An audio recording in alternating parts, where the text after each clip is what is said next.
Welcome back to the Fourth Way Podcast. Purity of heart is to will one thing. Chapter 13. What then must I do? Live as an individual. The talk asks you then, whether you live in such a way that you are conscious of being an individual. The question is not of the inquisitive sort, as if one asked about the individual in some special sense, about the one whom admiration and envy unite in pointing out. No, it is the serious question of what each man really is according to his eternal vocation, so that he himself shall be conscious that he is following it. And what is even more serious, to ask it as if he were considering his life before God. This consciousness is the fundamental condition for truthfully willing only one thing. For he who is not himself a unity is never really anything wholly and decisively.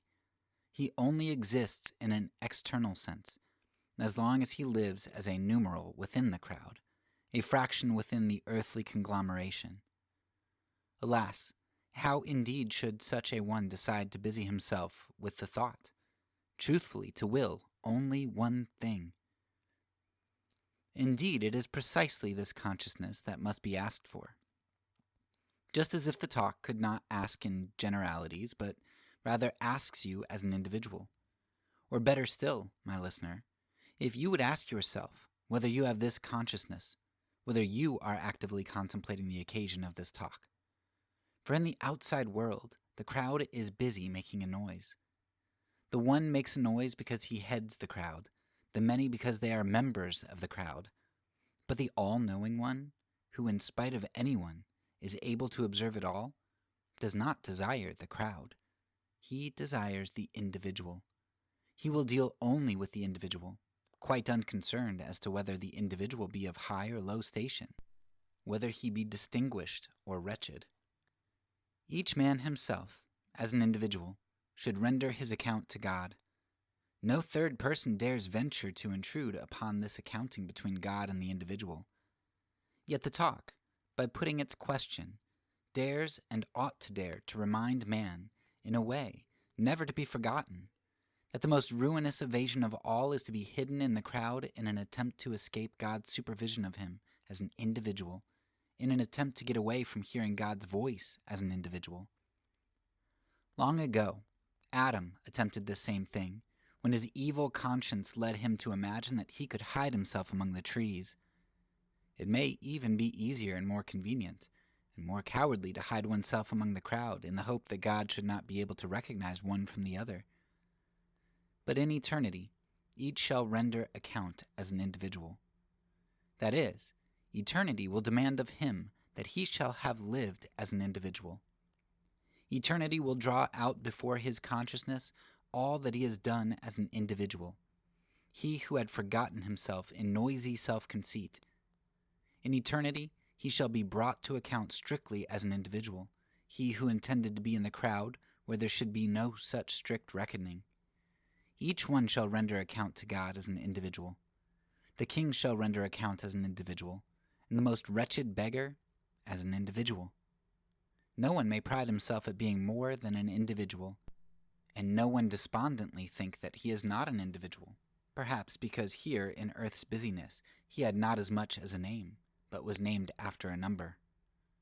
For, after all, what is eternity's accounting other than that the voice of conscience is forever installed with its eternal right to be the exclusive voice?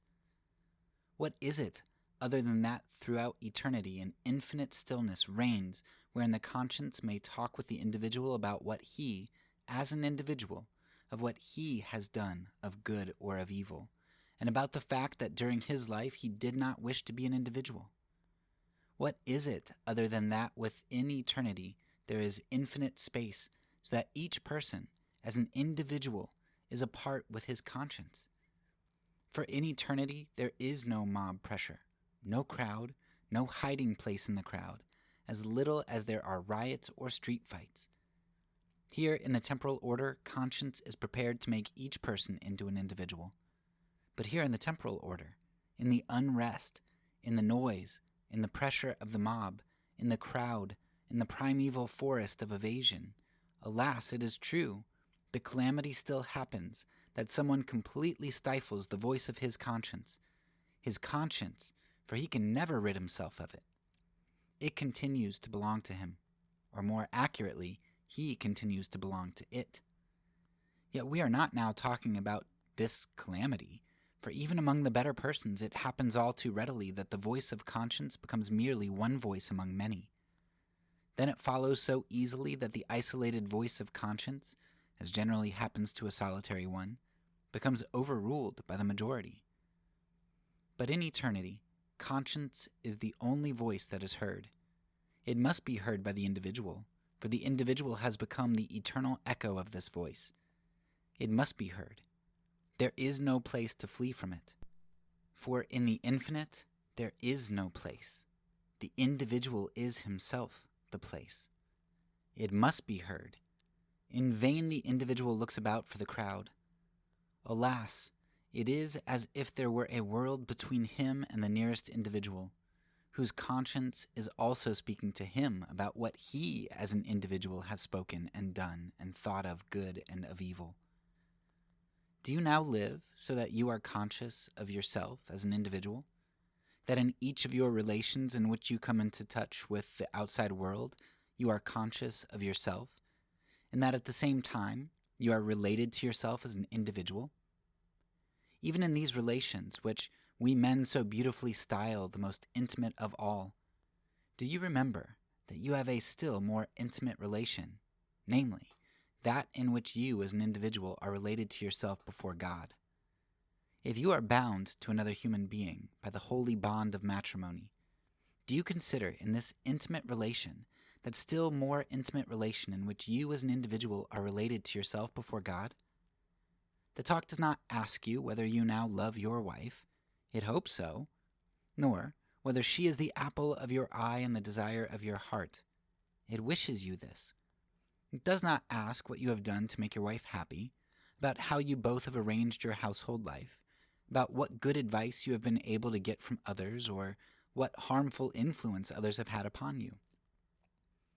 It does not ask whether your marital life is more commendable than that of many others, or whether it perhaps might be looked upon by some as a worthy example. No, the talk asks about none of these things. It asks you neither in congratulation, nor inquisitively, nor watchfully, nor apologetically, nor comparatively. It asks you only about the ultimate thing, whether you yourself are conscious of the most intimate relation to yourself as an individual. You do not carry the responsibility for your wife, nor for other men, nor by any comparative standard with other men, but only as an individual before God, where it is not asked whether your marriage was in accordance with others, with the common practice, or better than others, but where you as an individual will be asked only whether it was in accordance with your responsibility as an individual. For common practice changes, and all comparison goes lame, or is only half-truth. But eternity's practice, which never goes out of fashion, is that you are the individual, that you yourself in the intimate relation of marriage should have been conscious of this. In truth, it is not divorce that eternity is aiming at, neither is it divorce that eternity does away with the difference between man and woman. Your wife will have no occasion to grieve because you are pondering this, your most intimate relation to God.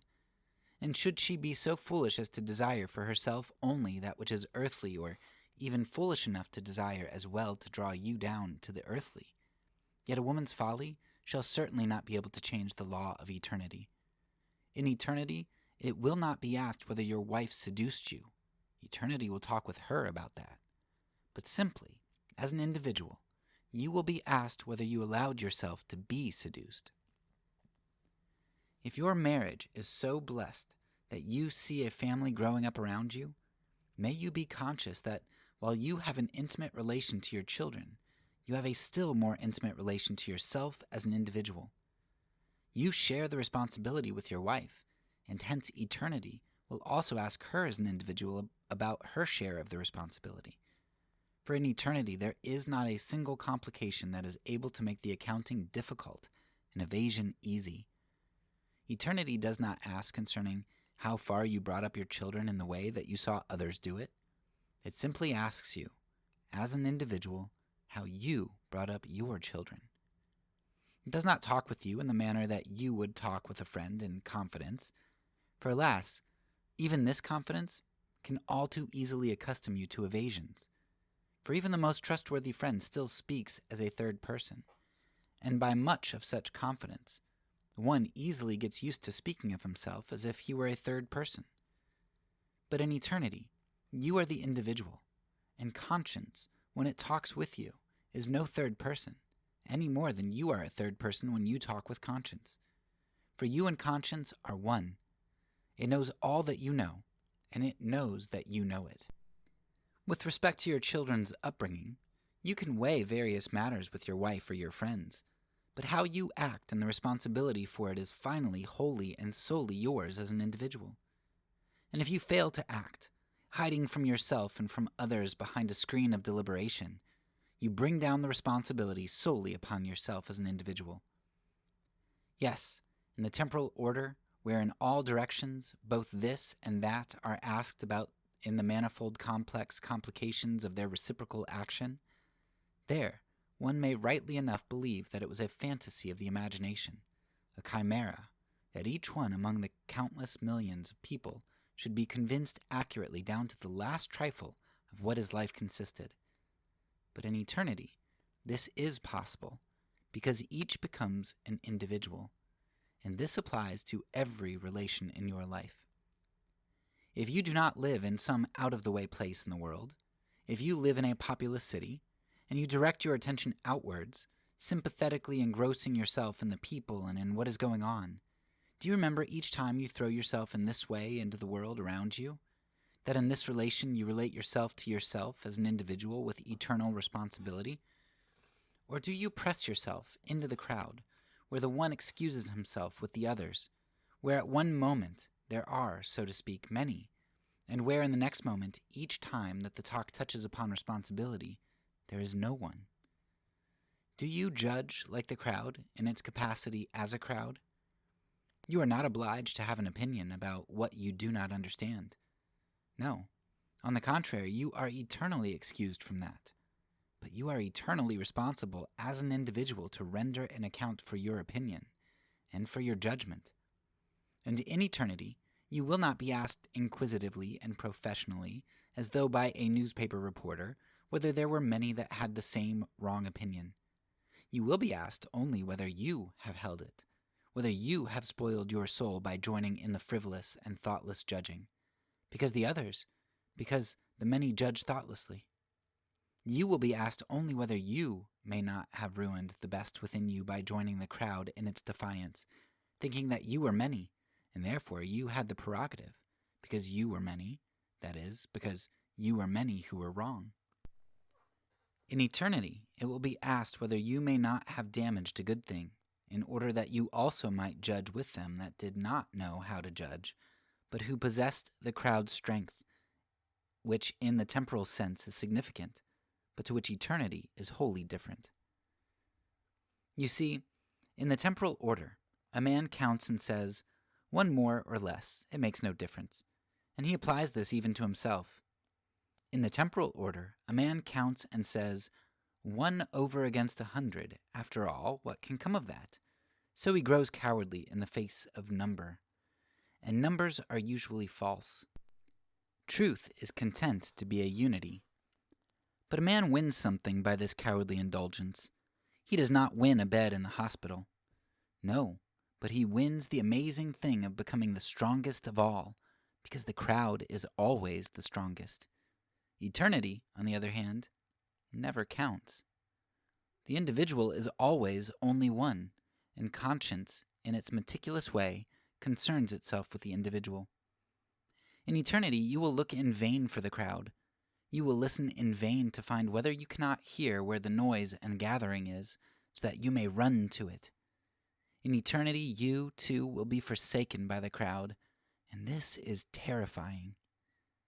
Yet in the temporal order, to be forsaken by the crowd, provided that the eternal comforts may be something blessed, and the pain of it a mere jest. What then in eternity will conscience demand of you by the consciousness that you are an individual? It will teach you that if you judge, for in the very many cases it will restrain you from judging, you must bear the responsibility for your judgment. It will teach you that you should examine what you understand and what you do not understand, as if you stood trembling in the presence of a departed one.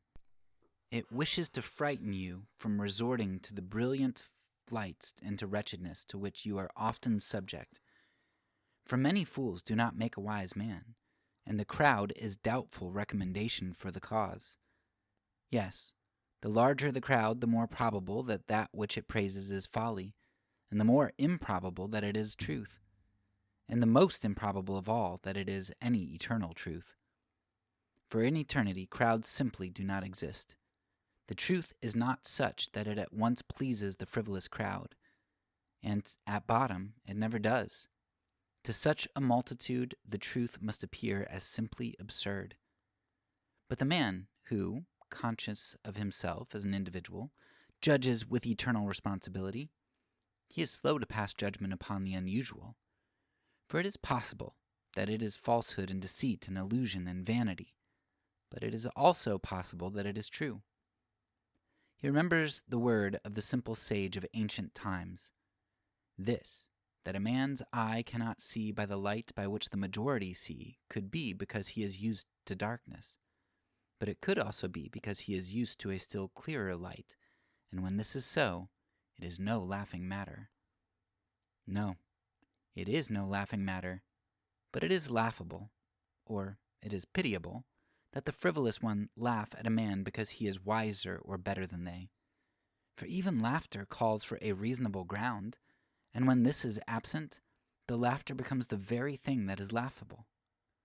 But here in the temporal order, in the midst of earth's appalling prodigality, with human beings here, number tempts.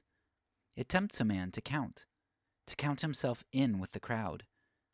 Here, by the use of round numbers, everything can be manipulated with ease.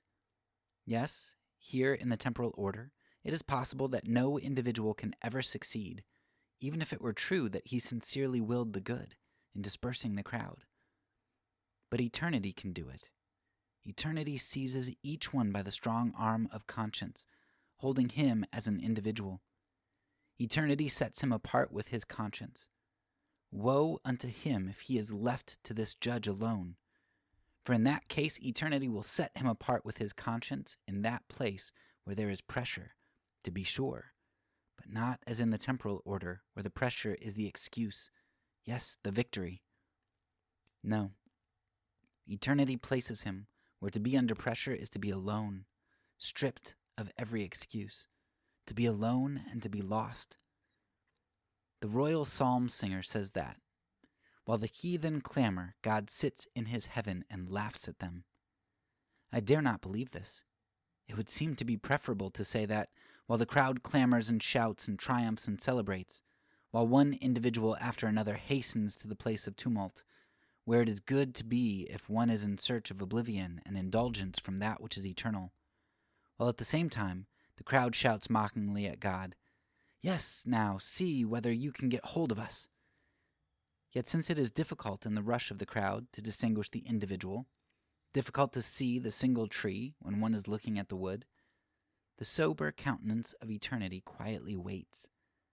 And if all the generations that have lived on earth rose up and gathered themselves in a single crowd in order to loose a storm against eternity, in order to coerce eternity by their colossal majority, eternity would scatter them as easily as the firmness of an immovable rock would scatter frothy scum, as easily as the wind when it rushes forward scatters chaff, just as easily, but not in the same way, for the wind scatters the chaff, but then turns around and drifts it together again. Eternity scatters the crowd by giving each an infinite weight, by making him heavy as an individual. For what in eternity is the highest blessing is also the deepest seriousness. What there is the most blessed comfort is also the most appalling responsibility. In eternity, there are chambers enough so that each may be placed alone in one. For wherever conscience is present, and it is and shall be present in each person, there exists in eternity a lonely prison, or the blessed chamber of salvation. On that account, this consciousness of being an individual is the primary consciousness in a man, which is his eternal consciousness. But that man is slow to pass judgment who bears in mind that he is an individual, and that the final and highest responsibility for the judgment rests solely upon him. For even the most trusted friend in passing judgment as an impartial observer must necessarily leave out what is crucial. To be the party directly concerned, the one to whom conscience is the affair speaks the intimate thou, is another matter, for conscience only speaks this intimate thou to your friend in regard to the manner in which he is to give counsel. Such a thoughtful one does not willingly pass judgment on many things, and just this helps him to will only one thing. He thinks it is not altogether an advantage to live in a populous city, where because of the swiftness of the means of communication, almost everyone can easily have a hasty and superficial judgment about everything possible. On the contrary, he looks upon this easiness as a temptation and a snare, and he learns earnestness in order as an individual to be concerned about his eternal responsibility. Even a fool might be a wise man if he could keep silent, says the proverb. And this is so, not merely because then he would not betray his foolishness, but also because this self-control would help him to become conscious of himself as an individual, and would prevent him from adopting the crowd's opinion. Or, if he had an opinion of his own, it would prevent him from hastening to get the crowd to adopt it. The one who is conscious of himself as an individual has his vision trained to look upon everything as inverted. His sense becomes familiar with eternity's true thought, that everything in this life appears in inverted form. The purely momentary in the next moment, to say nothing of eternity, becomes nonsense and vanity. The fiery moment of lust, and what is so strong for the moment as lust, is loathsome in memory.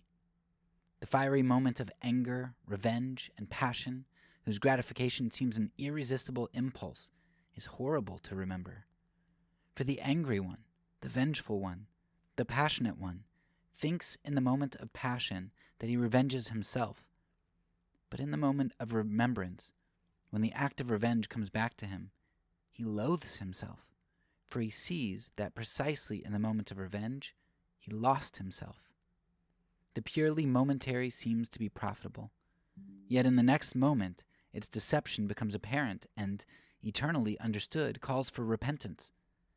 So it is with all things of the moment, and hence with the crowd's opinion, or with membership in the crowd, in so far as this opinion and this membership is a thing of the moment. My listeners, do you at present live in such a way that you are yourself clearly and eternally conscious of being an individual? This was the question the address was to ask, or rather that you are to ask yourself if you actively consider this occasion.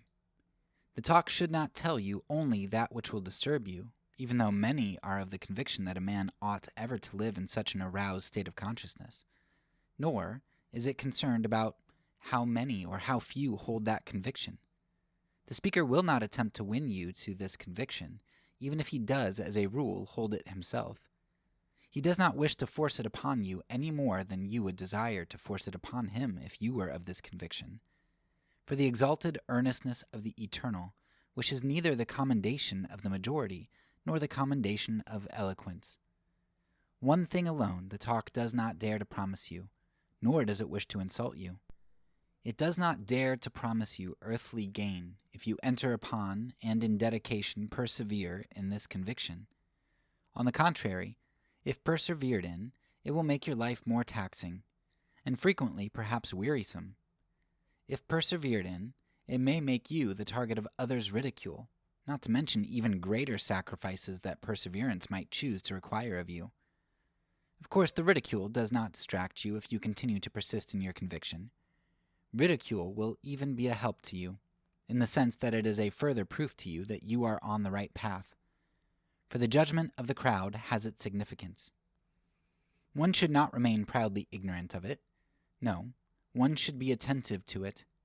If after this he sees to it that he does the opposite from the judgment of the crowd, then he, for the most part, does the right thing. Or, If at the outset a man does the opposite, and he is then so fortunate as to have the judgment of the crowd express itself to the contrary, then he can be fairly certain that he has laid hold of the right thing. Then he has not only himself inwardly weighed and tested the conviction properly, but he has also the advantage of having it tested a second time by the help of ridicule. Ridicule may wound his feelings, but just by that wound it shows that he is on the right path, the path of honor and of victory, like a warrior's wound when it is on the breast, where both the wound and the badge of honor are to be borne. You have surely noticed among schoolboys that the one that is regarded by all as the boldest is the one who has no fear of his father, who dares to say to the others, "Do you think I am afraid of him?" On the other hand, if they sense that one of their number is actually and literally afraid of his father, they will readily ridicule him as little. Alas, in men's fear-ridden rushing together into a crowd, for why indeed does a man rush into a crowd except because he is afraid? There, too, it is a mark of boldness not to be afraid, not even of God. And if someone notes that there is an individual outside the crowd who is really and truly afraid, not of the crowd, but of God, he is sure to be the target of some ridicule. The ridicule is usually glossed over somewhat, and it is said, "A man should love God." Yes, to be sure, God knows that man's highest consolation is that God is love, and that man is permitted to love him.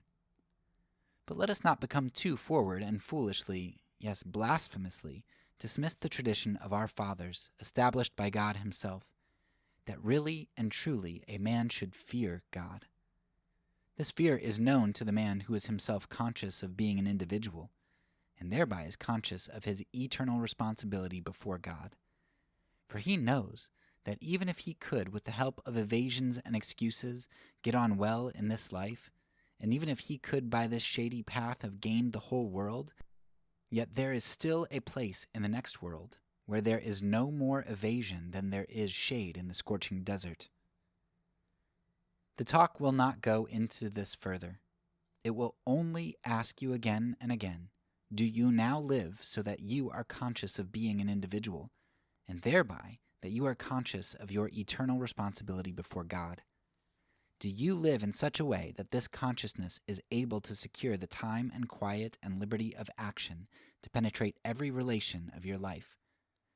This does not demand that you withdraw from life, from an honorable calling, from a happy domestic life. On the contrary, it is precisely that consciousness which will sustain and clarify and illuminate what you are to do in the relations of life. You should not withdraw and sit brooding over your eternal accounting. To do this is to deserve something further to account for. You will more and more readily find time to perform your duty and your task, while concern over your eternal responsibility will hinder you from being busy and busily having to hand in everything possible, an activity that can best be called time wasting. Yeah, I felt like this chapter actually had quite a lot that would be interesting to talk about, but we'll kind of keep it short.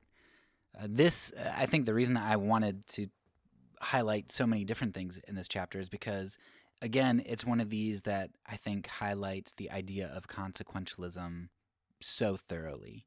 And there are a number of things that Kierkegaard goes into throughout this, and I'll touch on a couple of them, and you can kind of dig deeper and go back and listen or read it if you want. First, I think the concept is really interesting. I don't know that Kierkegaard would stand on all of this and say, yes, this is theologically correct. It's just kind of ways that he's getting you to think about the weight of things. But I think Kierkegaard's concept of he doesn't call it hell, but what might be thought of as hell is not a place of fiery torment, but it's a place of isolation. It's a place where you are alone with God and your conscience, right? Where you are utterly exposed. You think back to the Garden of Eden. What was the first thing that happened when Adam and Eve sinned? The Bible highlights that they saw that they were naked, right? They were exposed before God.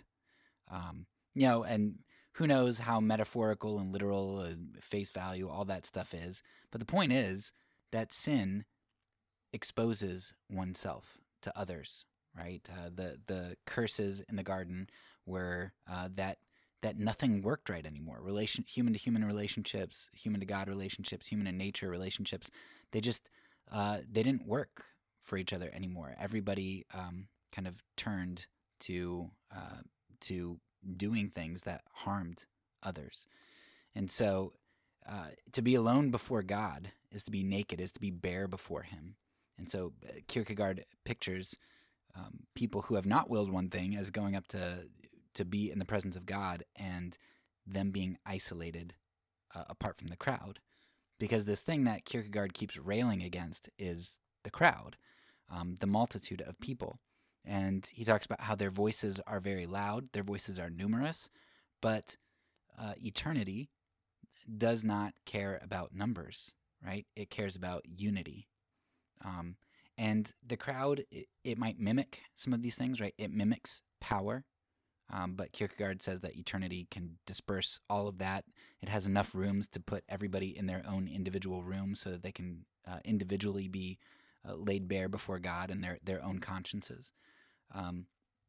So the crowd mimics a lot of things. It mimics unity. It mimics power. All those sorts of things. But it's not at all. And so Kierkegaard says that you standing all by yourself, though you are one and you are weak in the temporal sphere, in eternity, God cares about the unity, right? The unity of, if you're one person, how are you a unity? Well, you're in unity with God, with the eternal, with the good, right? The one thing, by willing one thing, that is unity.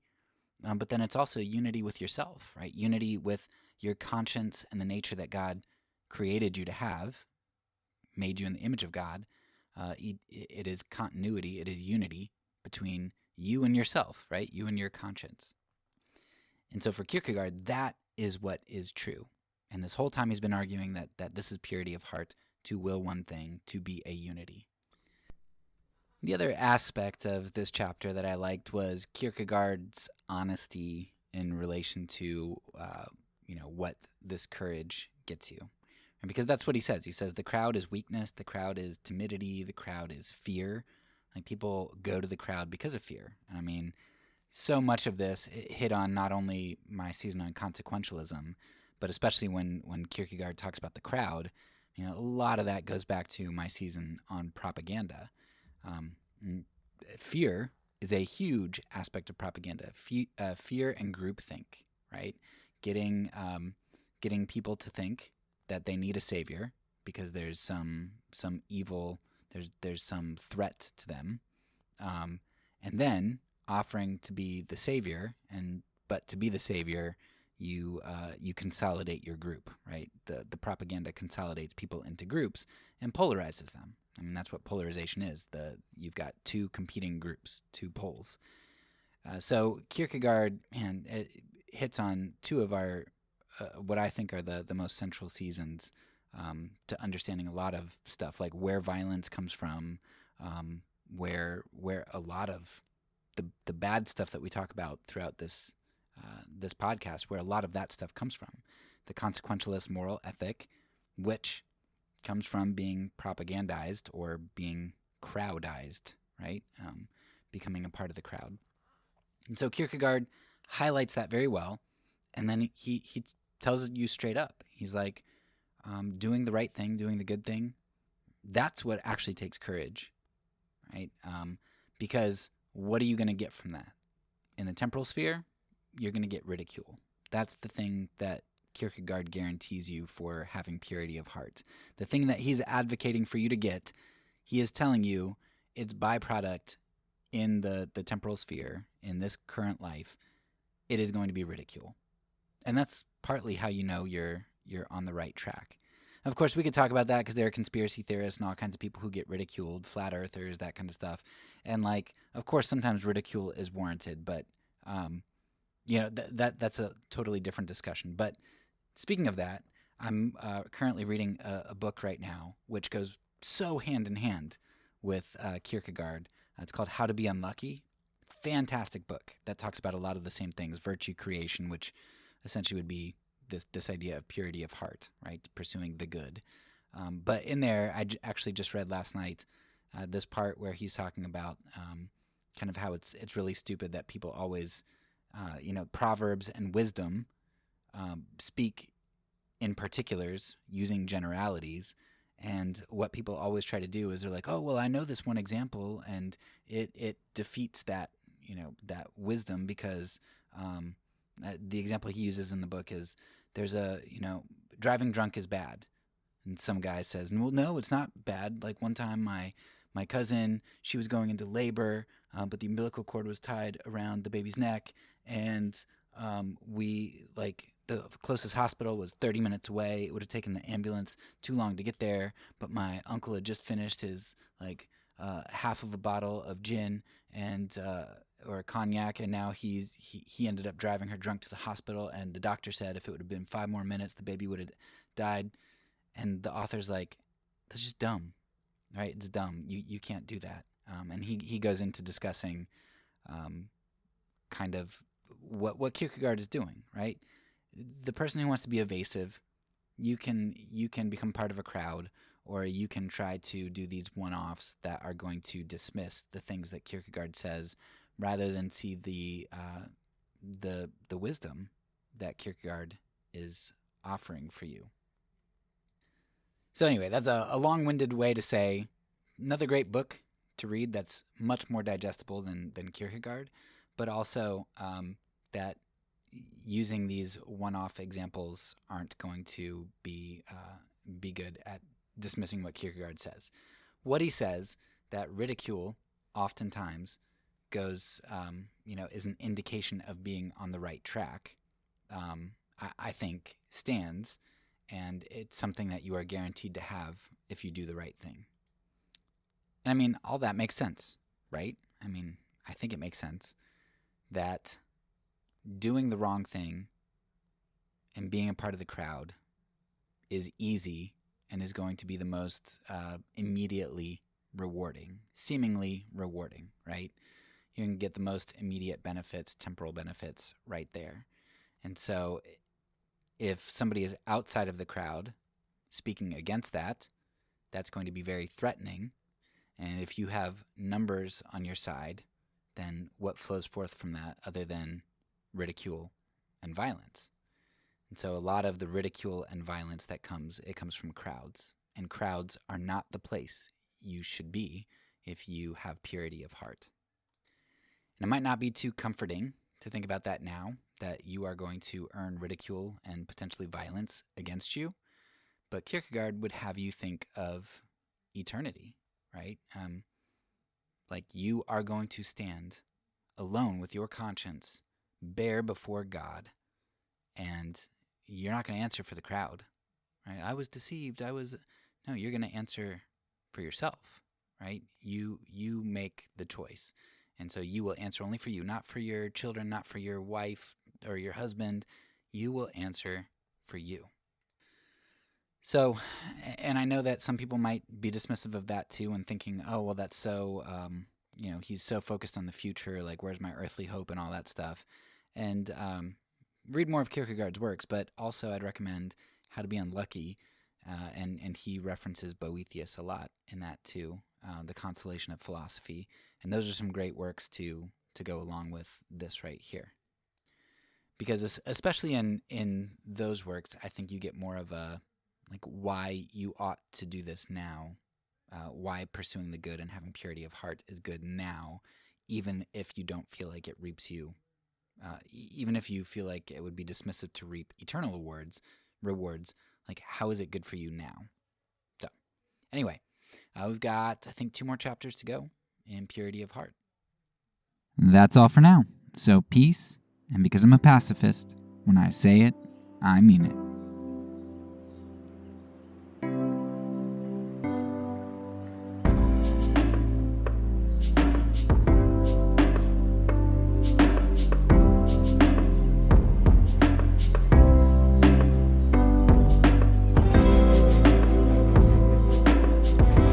This podcast is a part of the Kingdom Outpost Network.